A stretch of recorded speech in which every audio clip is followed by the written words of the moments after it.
Hello, everybody. What did the farmer say to the chicken?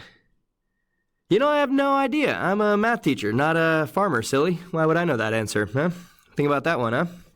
All right, well, let's do some math. So, we've got problem 374 from CPM's Course 1 curriculum. Maya and Logan each made up a Guess My Decimal game just for you, you lucky, lucky children. All right, so use their clues to determine the number. Ooh, what is their number? I'm interested. I really cannot wait to see what Maya has in store for me. Well, let's see. So Maya gives you this clue. The decimal I am thinking of is 3/10 greater than 80%. All right, so the decimal she's thinking of is 3/10 greater than 80%. What is my decimal? Show your work. So what are some things I know?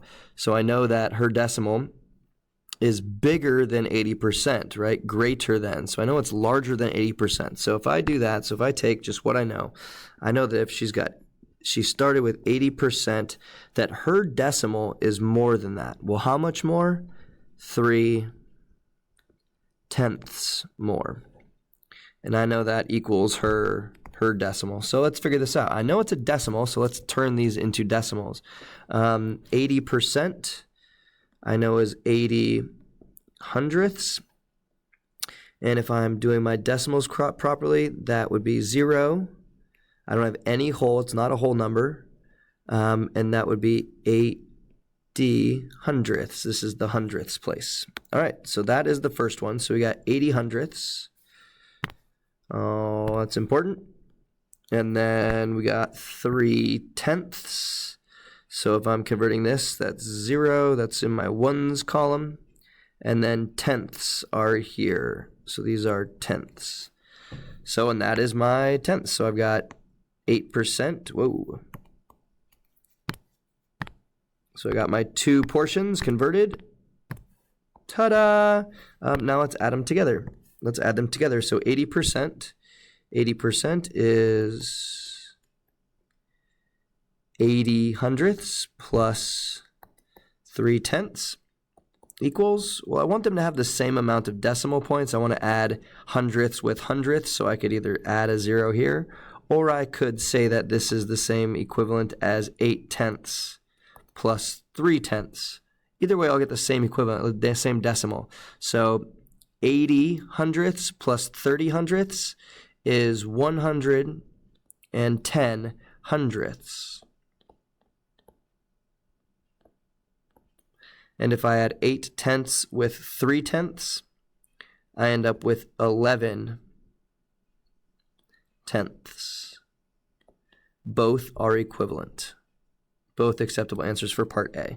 So let's take a look at part B. Let's take a look at Logan here. Oh, so just one more time. So this is 3/10 more than 80%. That's what that is. All right, so Logan. So Logan continues with the game with this clue. My decimal is 3 hundredths less than 3/10. So I know I'm getting less than, so something smaller. So what am I starting with? So am I starting with 3 hundredths and taking away 3/10? Nah, that's crazy talk. Let's start with 3/10. So here's 1/10. Here's 2 and 3/10. So that's what we're starting with. We're starting with 3/10. So that represents 3/10. As a decimal, 3/10. So we're starting with 3/10. And we want less than that. How much less? We want 3 hundredths less. So I don't want this guy. So let's get rid of that guy, get rid of that guy, and get rid of that guy. So I'm getting rid of 3 hundredths. So this might help to take a look at these 3/10 and say that 3/10 could also be seen as 30 hundredths. See the 30 hundredths here? And then if we remove those 3/10, it's easier to see that we're left with, how many of these hundredths? We're left with 27 hundredths. So Logan's decimal must have been 27 hundredths. 27 hundredths. Thanks, guys. Have a great day.